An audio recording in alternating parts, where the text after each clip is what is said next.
Well, good evening and welcome. So glad that you're here and that you're part of our study this evening as we move on to the sixth session of Where Did We Get the Bible? And I thought today I would share with you a few words from the book Wisdom of Syriac. I'm sorry, I almost said Wisdom of Solomon. That's another book in the what we would call the Apocrypha. This is from the Orthodox Study Bible, and I thought you might hear and appreciate these words. From the book of Syriac Syriac in chapter 5, verse 9 says, "Do not winnow with every wind, and do not follow every road, for a double-tongued sinner is of such a kind. Be established in your understanding and let your word be consistent. Be quick to listen and give your answer with patience. If you have understanding, answer your neighbor. But if not, let your hand be over your mouth." I need to hear that. In fact, I've got that sign in my office that said, "Lord, keep your hand on my shoulder and the other one over my mouth," right? Yeah. "There is glory and dishonor in speech, and a man's tongue may cause him to fall. Do not be called a slanderer, and do not lie in ambush with your tongue, for shame awaits a thief, and a grievous condemnation will come upon a double-tongued man. In a great or in a small matter, do not go wrong. Do not be an enemy instead of a friend, for a bad name brings shame and disgrace, and a double-tongued sinner is of such a kind." So wise words indeed from the book of Syriac as we go. Well, just to kind of recap and give you where we are, we have talked about the formation of the New Testament canon and where we are kind of in a timeline. I want to make sure we're going to start today looking at the formation of Bibles that were beginning to be made, and I want to say printed, but they weren't printed for another 1,000 years from where we're starting today. But before I get there, I want to recap, and I'm sorry I forgot to move my map over here. I want to recap kind of where we've been. This is Jerusalem down here by my pinky, and we know that the early church started there, right? And the day of Pentecost there in Jerusalem, and from there spread out. Because of persecution in Jerusalem by the Jews of Christians, the church, the center for the church moved to Antioch in Syria. Okay, and even today, this area is a modern day Syria, the country of Syria, on the edge of the country of Turkey. Other places that the church kind of spread to this direction was Ephesus. Over here, there was another center of the church far west in Rome, way up here. And then in North Africa, there was also Cyrene and Alexandria of Egypt. These were the main places of the church in the first 2 centuries. By the 2nd century, the church covered a sizable portion of the Mediterranean world and the Roman Empire. So the center of Christianity shifted away from Jerusalem and into Antioch. And at this point, it was still where Aramaic was the primary language of people. And even today, if you go to the Holy Land, the Palestinians still speak, and many of the Jews still speak Aramaic. Syriac is the language that was the language of the Bible in the church in those days. We'll get to that more later. The Greek language was more over what we would call Turkey today, and an important place for us to know. Byzantium is what it is today. Constantinople was in that area. That would become a later center of the church. and then Rome, Greece in this area. So moving, the church moved west as well as south and west throughout that time. And these were the centers of where the church was gaining strength, and the gospel was going out from those places to a wide variety of things. And so in doing this, when we look at the languages that the earliest Bibles were written in, there were Syriac Bibles, okay, and we're going to go into more detail.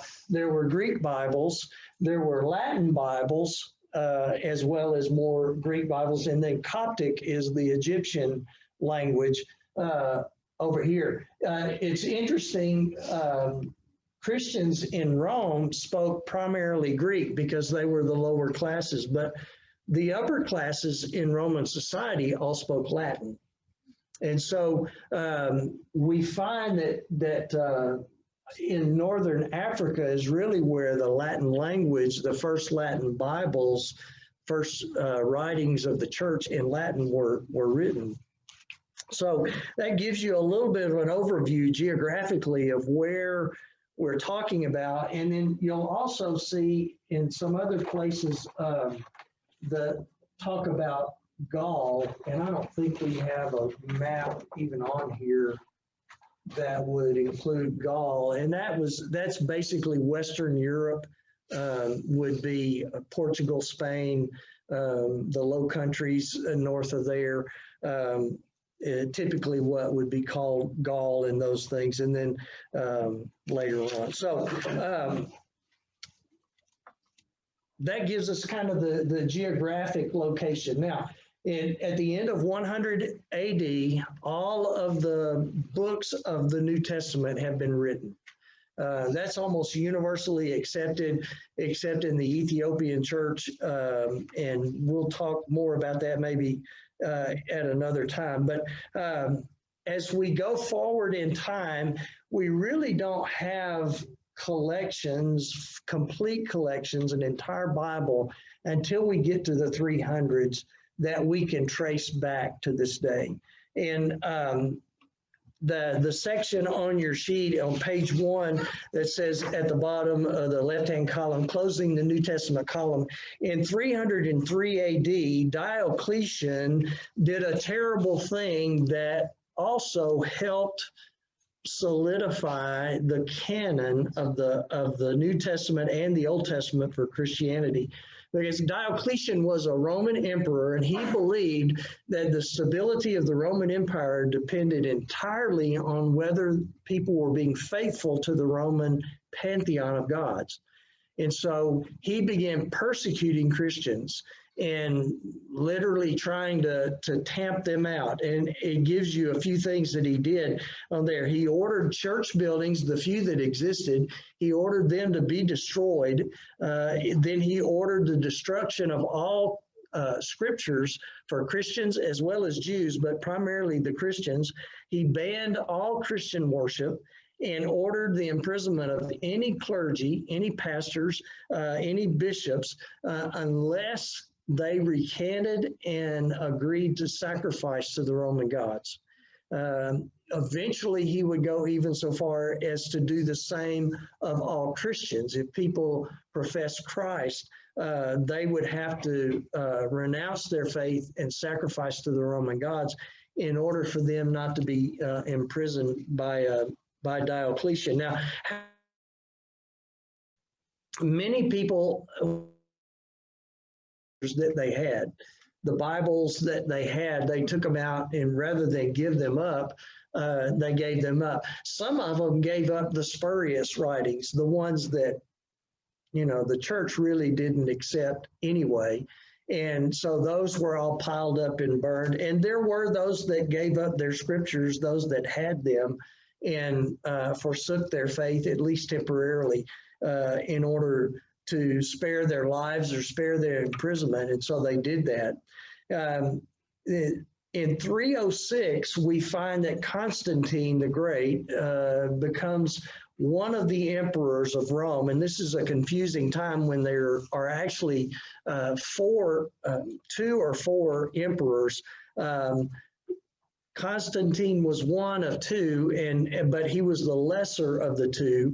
But in 312, he became Augustus, the chief emperor, more or less, so to speak. And when he became Augustus, he got the other lesser emperor to agree with him to pass the Edict of Milan. And that allowed for the freedom of worship, not only for Christians, but also for any pagans and any other Jews or anyone else. There was no longer any restriction over how you could serve God, how you could worship God, what scriptures you could have, or any other thing. There were no longer any restrictions. So the Edict of Milan in 313 really opened the door for Christianity to be a legitimate part of Roman society, right? And after 324, Constantine becomes the single sole emperor of the Roman Empire, okay?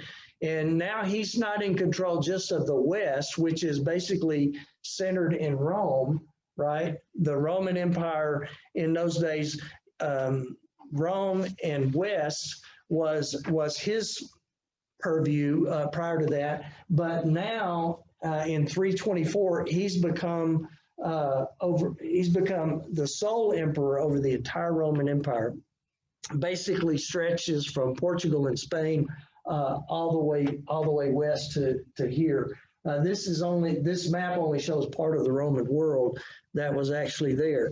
And so, since he's now the sole Roman emperor, he decides to move the capital of the Roman Empire to a city that he calls Constantinople, right? Named after himself. And that's on that narrow, I don't know if it's an isthmus or whatever it is, but it's almost, it's the separation between Asia and Europe, right? You come up through here, there's basically a line you draw through here, and this becomes Asia and this becomes Europe. He moves the capital to Constantinople, creates the new Rome, and begins revitalizing and what will become the Byzantine Empire. Byzantium was the name of the city when he took it over, and then everything shifted to the east in terms of power and control. And Christianity was not only tolerated, but it had the approval of the emperor. And so now it was possible that people of great means would become Christians because it was fashionable. If the emperor does it, well, surely we should be able to do that, right? So it was something that began to change, and that also brought Latin into use into the church, right? The upper crust of Rome brought Latin into usage in the Roman church, but he was still in the east. He moved his capital to the east where Greek was the primary language, okay? And so when he gets to this point, Constantine looks at his kingdom, at the Roman Empire, and sees the things there's a lot of unrest growing among Christians in all of the Roman world. And you could almost draw a line between East and West. The differences that they had, the things that they were arguing about in their faith. And so he decides to have this Congress, this council, the first early church council, and they decide to have it at Nicaea. And I forgot to look up where Nicaea is on the map. I'm not going to hunt for it in front of you, but he calls all the bishops that will come together to come to Nicaea in order to settle some of the problems that are there within Christianity at the time. So in 325, 324, 325, now Christianity starts building churches.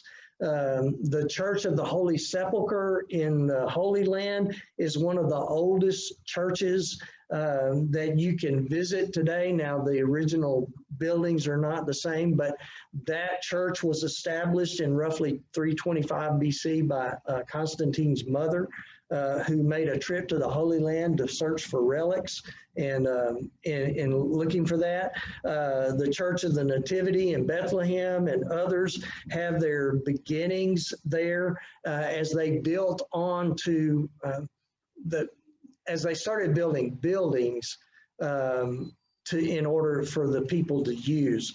Prior to that, they mostly met in homes, and they didn't build these large buildings because, quite frankly, it was too tenuous. Were they going to be torn down by the next emperor or whatever? And so with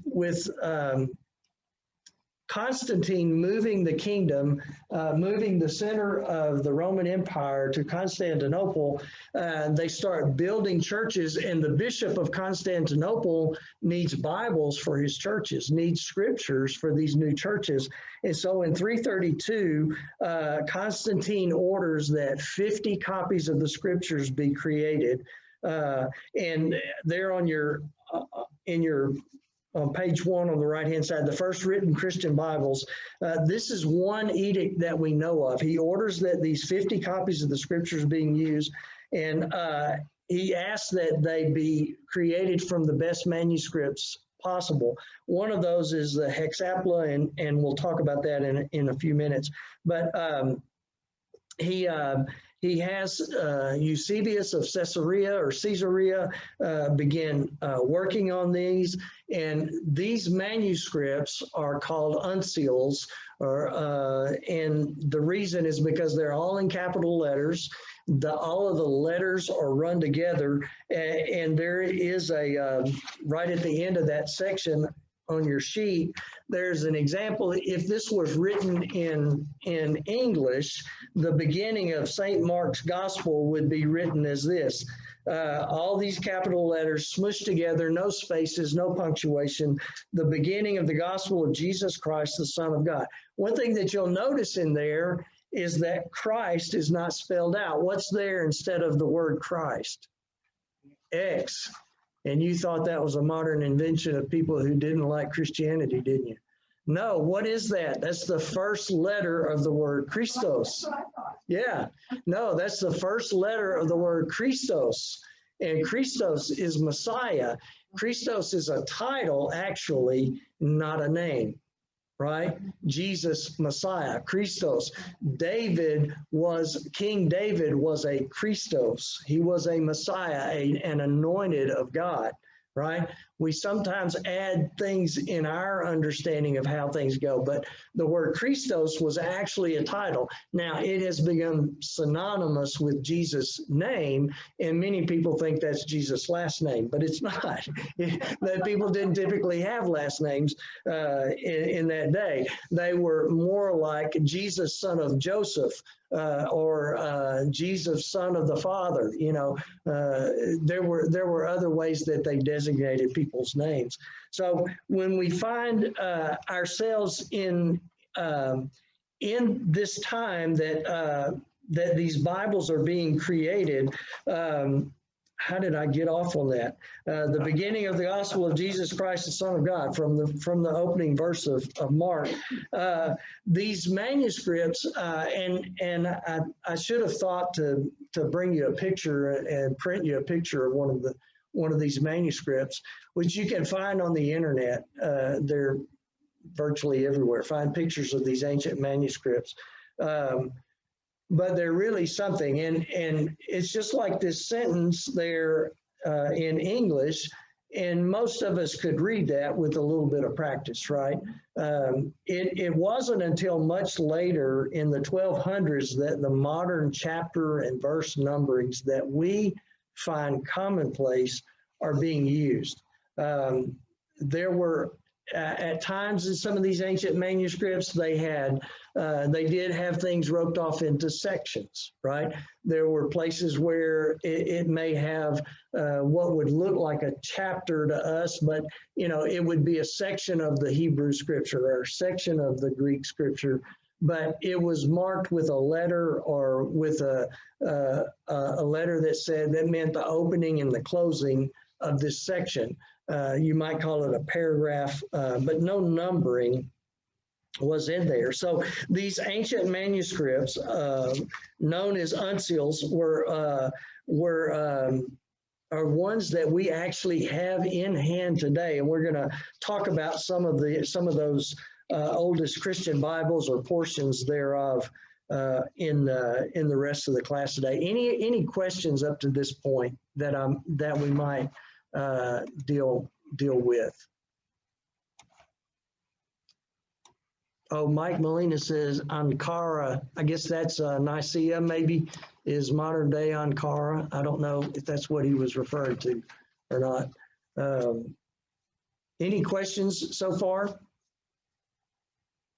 Okay, at the bottom right-hand side of page 1, the oldest Christian Bibles that we know about, the Diatesseron, is something that we know about from other writings. We don't actually have a whole copy of this. We have bits and pieces of it.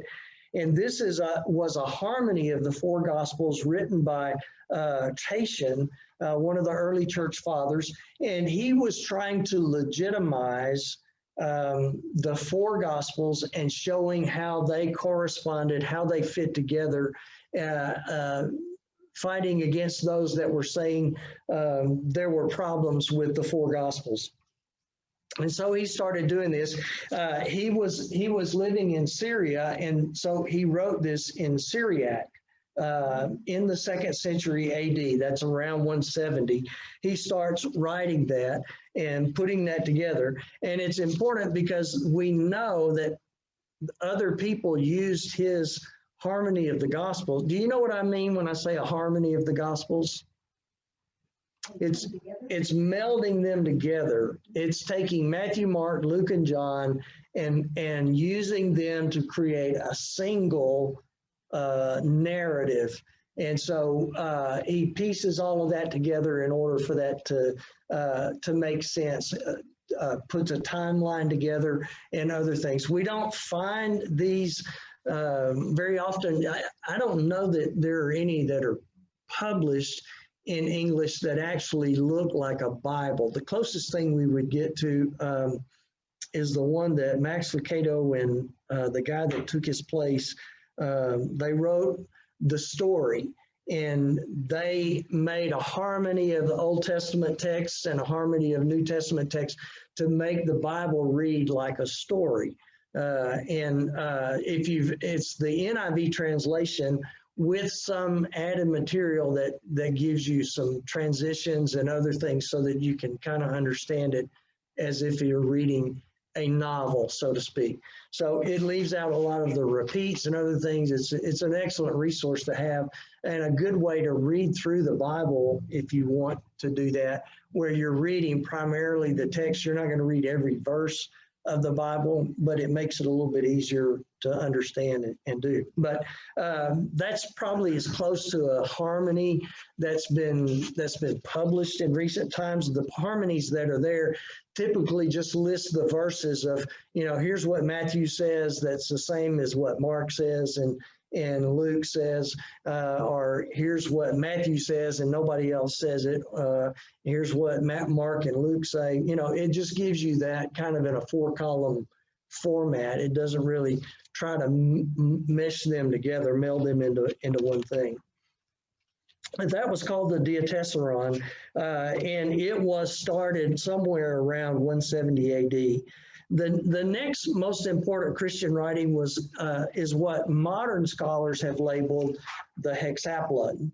It nowhere refers to itself as that, but it's a 6-column parallel Bible. Do any of y'all have a parallel Bible? Do you know what I'm talking about? It has like the NIV translation in column number 1, the King James in column 2, the Living Bible in column 3, and then the New American Standard Bible in column 4. 4 versions are about all that you find in a modern parallel Bible, and don't see them much anymore. But this Hexapla was created by Origen of Alexandria in Egypt. And what he was trying to do is he was trying to find the best manuscripts of the Old Testament. And so he put the 6 columns contain the Hebrew Bible that was in use before the Masoretes started keeping tabs on the Bible. Now, I've opened a can of worms that I don't know that I can fully answer, but the Masoretes were the people that was a sect within Judaism that kind of took charge of making sure the Jewish scriptures were faithfully copied. If they made one mistake, they either threw it away, and when you're talking about a handwritten manuscript, they either threw it away or they found a way to use some whiteout of some kind. I don't know what they used, you know, but sometimes they would let older manuscripts dry out and they would literally scrape the ink off of it so that they could go back to it and do that. So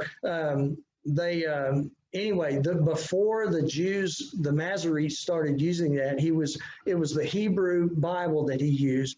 The second column, he used a Greek transliteration. In other words, a transliteration is if I were to take the King James Bible. Well, let me just do it with this one.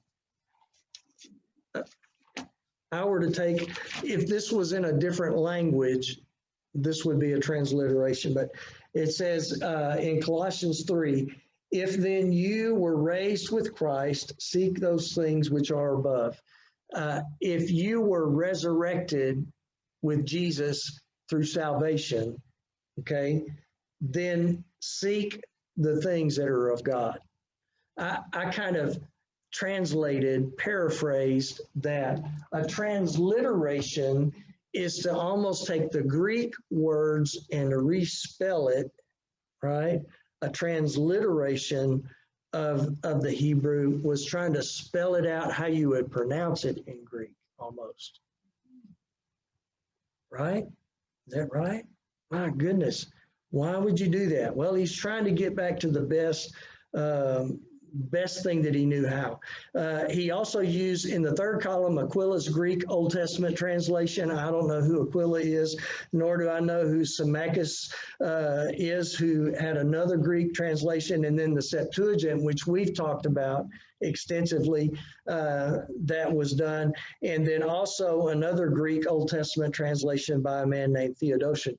So he had this 6-column scroll that he had all of these different translations so that he could use that in order to do. We have bits and pieces of this left, but it was a tremendous work in biblical criticism and biblical understanding of how things were translated, different ways that things could be translated from one language into another language. So the Hexapla was something that was done early on. The first Bible that we get to, that we have a nearly complete copy of, has been labeled Codex Synapticus. It was possibly one of those 50 Bibles that Constantine asked to be made, okay? We don't know that. There's not anything on there, but it dates back, the manuscript dates back from approximately that time, somewhere between 325 and 375. This Bible was created, right? Was copied, and in its existing form, it contains most of the Old Testament, the entire New Testament that we use, as well as the books we call the Apocrypha, and also some other early church writings, which can be understood as a type of appendix. They have some marks on them, like a dash before their names, to let you know that there's a difference between them and some of the others. But this particular manuscript, if you can believe this, was found in 1844 by a man named Tischendorf, a Russian biblical scholar who went to Mount Sinai to visit there, and they had all these ancient manuscripts laying around. And as the story goes, is these were ones that had been cast aside, and they were being used to warm themselves if they needed heat, right? If it got cold enough in the desert.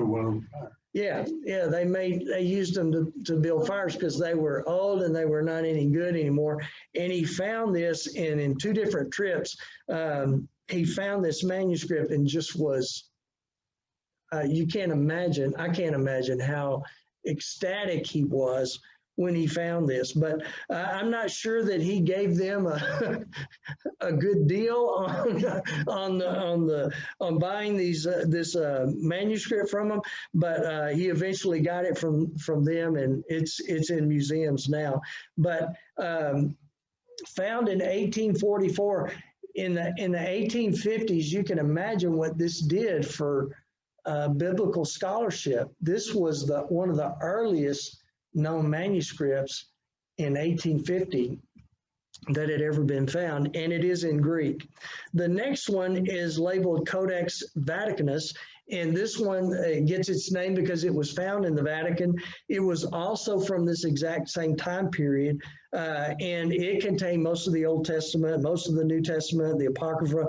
It may have had some other Christian writings, but there are a lot of pieces that are damaged or missing, and it has been in the Vatican Library since about 1481.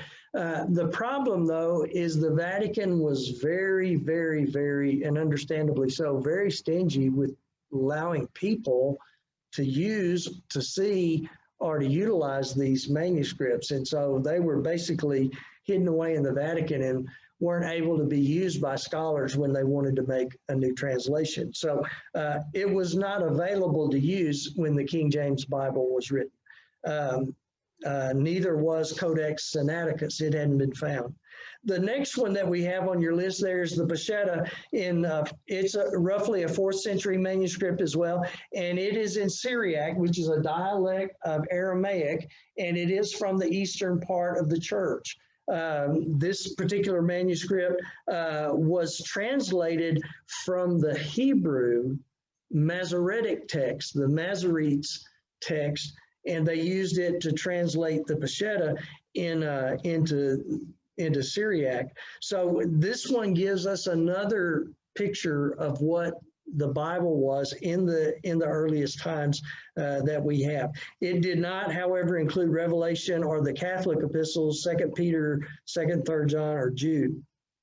It was found in 1555, and it had been held by the Syriac church, the Syrian church, who separated from the rest of Christianity in 431, and we'll get to more of that story a little bit later. Also, other early versions of the Bible were labeled Old Latin. Now, they probably originated somewhere over in Western North Africa, right, where Latin was being spoken. And you think about Romans fleeing Rome and going to Northern Africa across the Mediterranean Sea. Some of the elite people were going there, and they spoke Latin in that area, and they wanted a Bible in their language, and so they began doing this. There's not a complete set. It's just known that this was in use, and that people were upset when the Latin Vulgate was created, and we'll talk about that next. But these were done by individuals. They were translated by different individuals, and so the quality of the translation is, so-so. Some of them are better.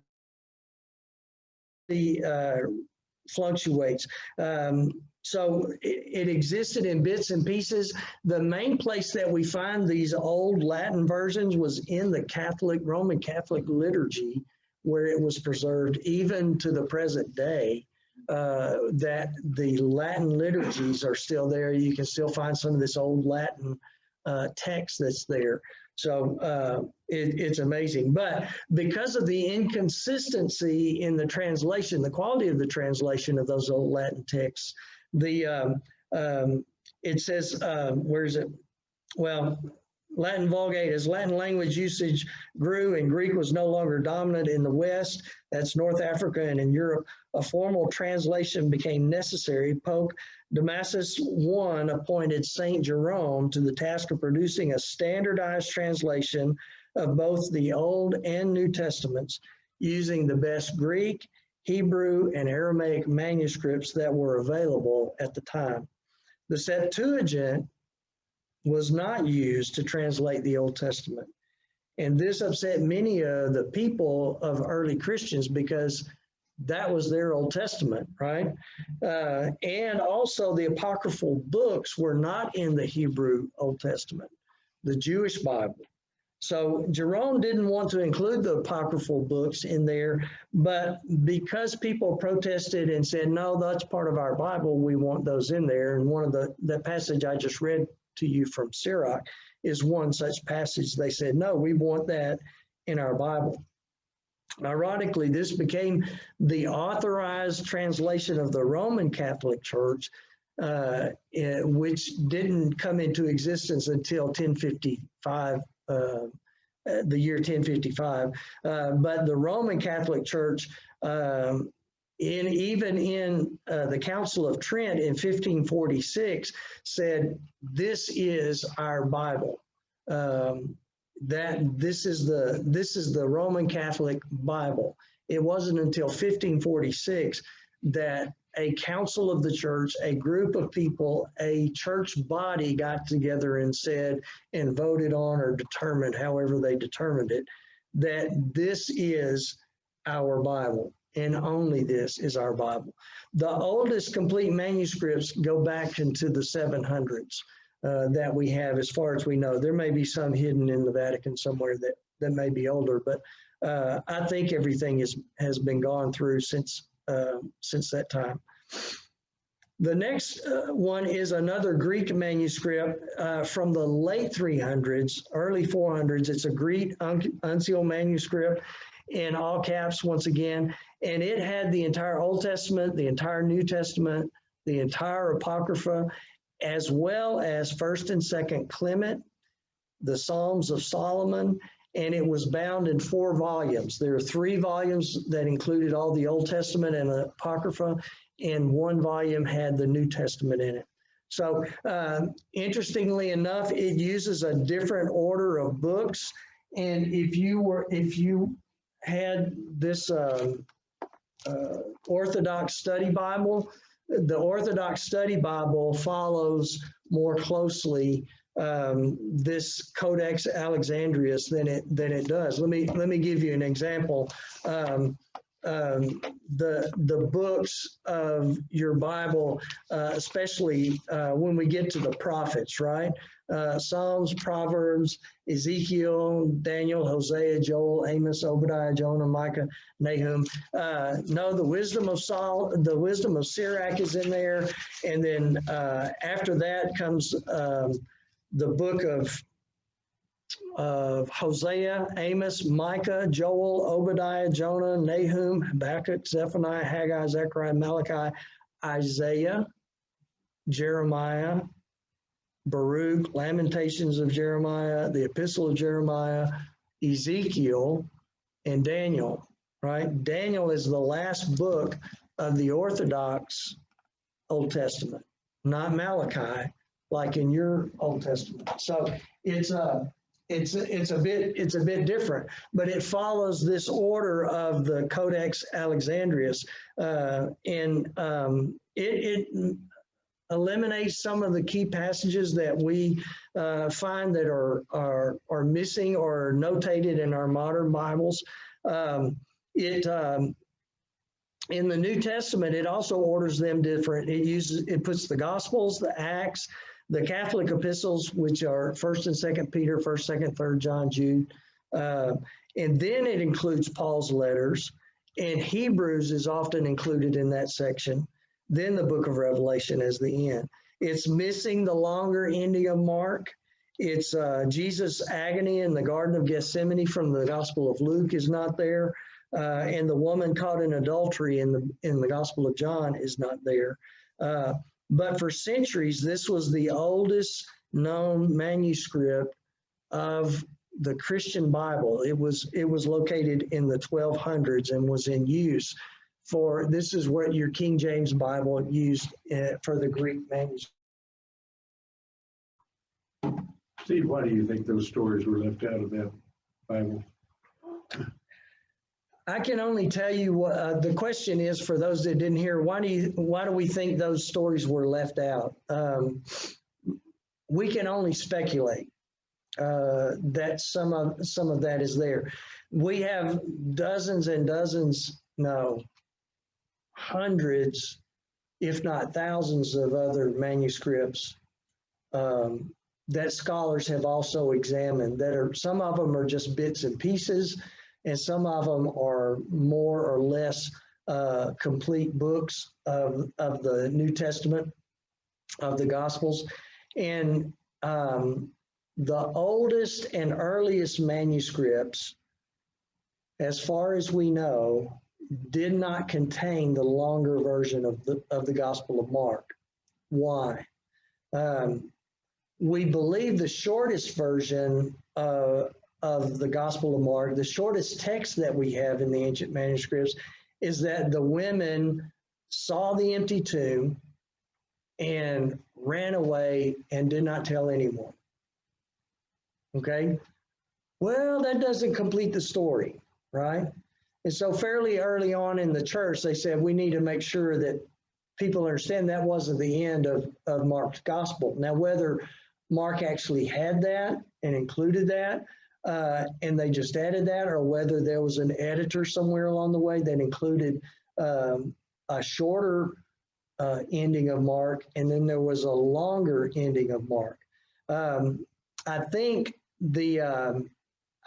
Codex Alexandrinus included the shorter ending of Mark, which says that the women, I don't have it right here in front of me, but the women did go out and they went and told the other disciples about what they had seen and heard in that.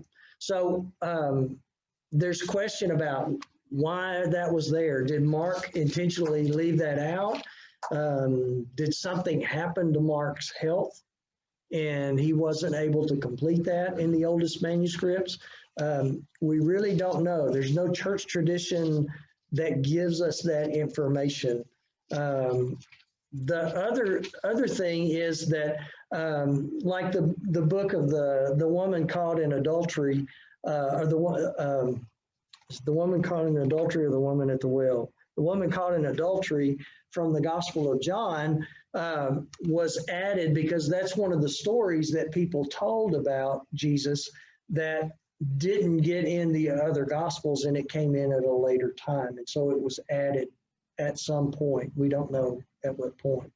But it was believed to have been in concert with what Jesus' teaching, actions, life, and ministry, and the church readily accepted that into the canon of Scripture on the longer version of John.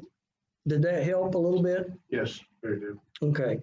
So that's why you have the footnotes in your Bibles that at the end of Mark and the 7th and 8th chapter of John, you have those footnotes that show some manuscripts or the oldest manuscripts differ at these points. And that's why those are there. Because in the last 200 years, the number of ancient manuscripts that were found is just mind-boggling. You know, the Dead Sea Scrolls were found in the 1940s. And those are some of the most ancient manuscripts that we have of any book of the Bible, Old or New Testament. Some of them date back to before the time of Christ. Mm. So it's truly amazing that arid desert area, how things were preserved. That just is mind-boggling how that could preserve almost only by the hand of God. You know, could that have taken place? It's just amazing. Steve, where are these Dead Sea Scrolls now? The Dead Sea Scrolls are in a number of museums around the world. There's a large collection of them in Israel. I forget the name. Has anybody been there and knows? It's like the Museum of the Scroll or something like that. It's in a building shaped like a scroll, and you can go in and see many of these ancient manuscripts. There is another museum in Washington, D.C. that intended to collect some ancient manuscripts, but they got ripped off. I don't know if you've seen the news stories about that. They were excellent copies that were good enough to fool a lot of scholars and experts, but they have since learned that some of them were indeed fake, and I don't know what they've done with that since then. I understand that's just a wonderful museum there in Washington. It is. Jeannie and I were there in the last few years, and an amazing museum, just a lot of incredible things there. I highly recommend it. If you go to the nation's capital, put it on your list of things to go see, and it's right there in and among all the other. And that was by the owners of Mardel's and Hobby Lobby? I don't know, but that sounds like possibly. I think that's true, but I don't know that to be a fact. I know that there's some other people that have been a part of that project, but I'm not familiar enough to answer that with certainty. But yeah, it's a fantastic place, well worth your time if you get a chance to go. The next one, let's see, the Latin Vulgate, Alexandrinus. On the right-hand side of your sheet, the Coptic translations, Coptic or Egyptian Bibles. The Coptic Church was another one that kind of left that left mainline Christianity back in those days, fairly early on. And we have some translations that probably originated in the 200s and 300s. A lot of apocryphal texts that also survive in Coptic, most notably the Nag Hammadi Library. Apparently, a lot of the heretics gravitated to the south, and that's where the Gnostic Gospels were buried and put inside the wall or a hole in the ground. I don't remember exactly the story of that, but the Coptic Church is still alive and well. They don't use the Gnostic Gospels or anything, but the Coptic Church in Egypt is still very much there and is under great persecution even today. Their manuscripts from about the 800s were found around the 1770s. So many of those are known today. There are also other translations, the Gothic translations, now East Germanic areas, and I don't have a European map to show you that, but Northern Germany, Eastern Germany, where the Goths and the Visigoths were, if you are familiar with the history, there were translations. So the gospel was being preached in that part of the world and translated into their language as far back as the 300s as well. The Codex Argentis from the 500s still exists, and almost all, well, I have almost all four of the Gospels. That was found in the 1500s. It was lost for nearly 1,000 years before it was rediscovered in 1970. That's not 1,000 years.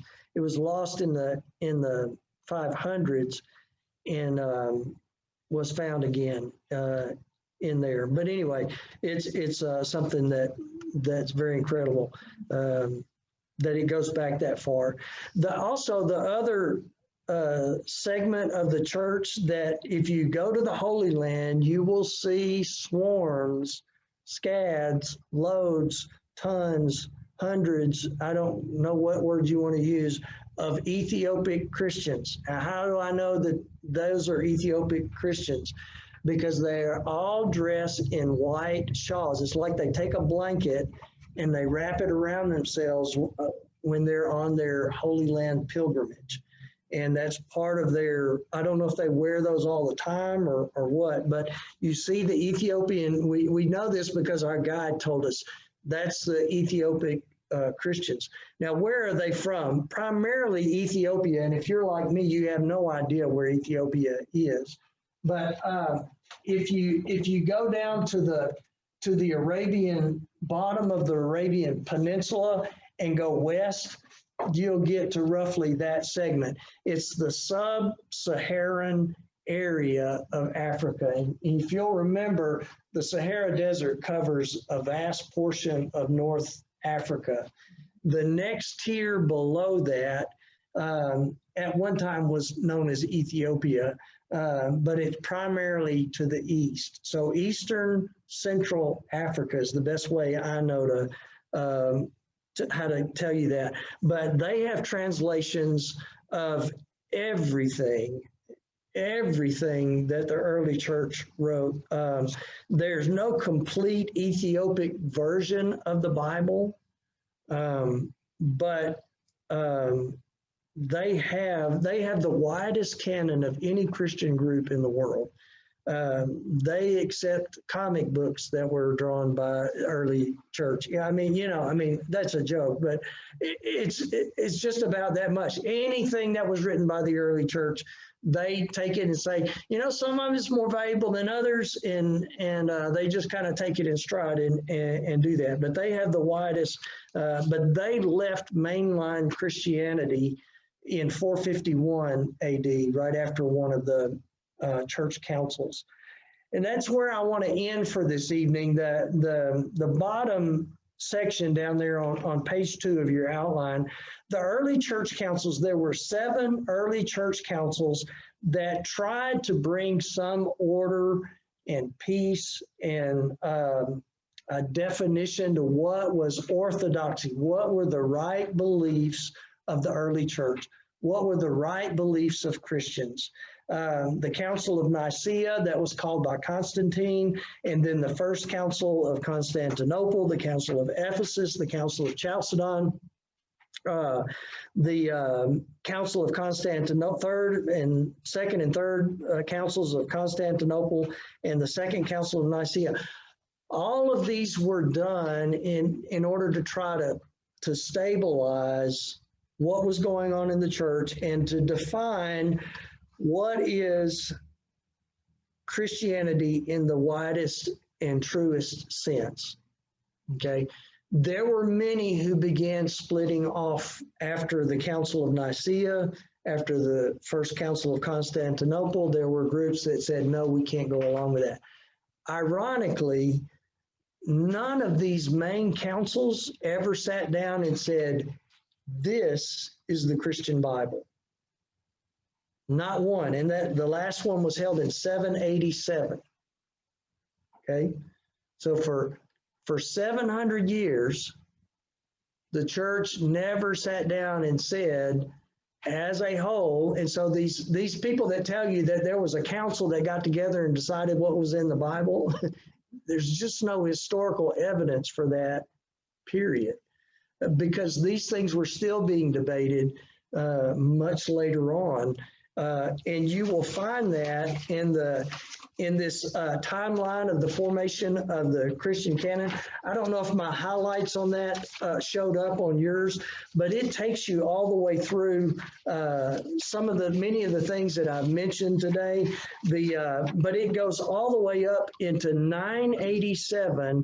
Euthemius revises and completes the Georgian New Testament. By this date, the book of Revelation is finally translated into the Georgian language and included in a part of the Georgian church's Bible. Georgia is you remember part of Russia used to be the part of the Soviet Union? That's the Georgia, not Atlanta, but not where the vote, but anyway, I shouldn't have gone there.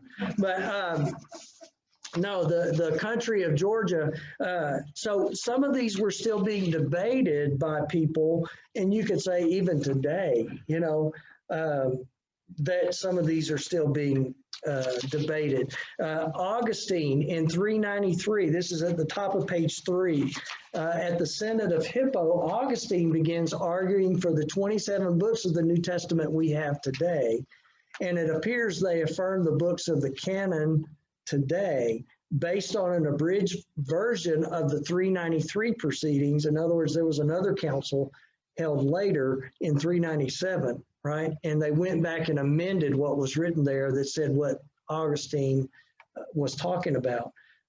So even though we have these early Bibles that date from the early 300s, sometime around 325, the church never actually sat down and held a vote, had a pope, or had somebody that said, okay, folks, this is it. This is what we have.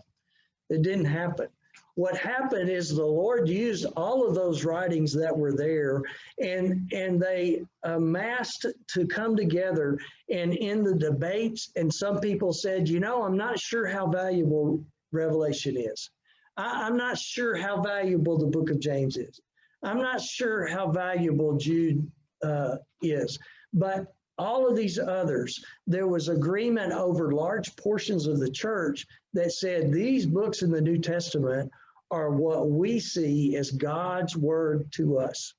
And we believe that they are faithful and true. Now, you can go back to the early 100s and find lists of all 27 books of the New Testament that people advocated for. You can find people that advocated for different lists back in the 100s. And that's a much deeper discussion than what we have. Some of that is outlined here. The first person that really forced the hand of the church to decide was a man named Marcion.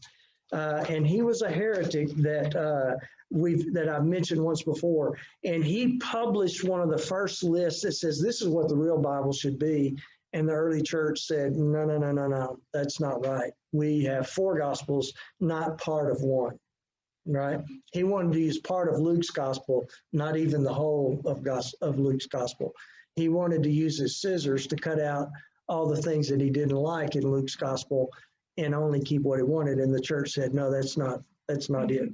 People still do that today. They do. And I don't know, in a modern time, I say modern time, Thomas Jefferson, if you ever look up on the internet, the Jefferson Bible, Thomas Jefferson, one of the founding fathers of our nation, is most famously, he took, I think it was 7 different copies of the Bible, and he cut them all up and made his own of the Bible, just of the passages that he wanted in his Bible. And you can get copies of that on there. Thomas Jefferson, and you could argue that he was a deist rather than a Christian. And you can go look that up if you want, because I'm out of time. So, but anyway, next time we're going to get to the Protestant Reformation, okay? And that's going to take us to where our Bible came from and why it was pared down to this is what we believe is the Bible, okay?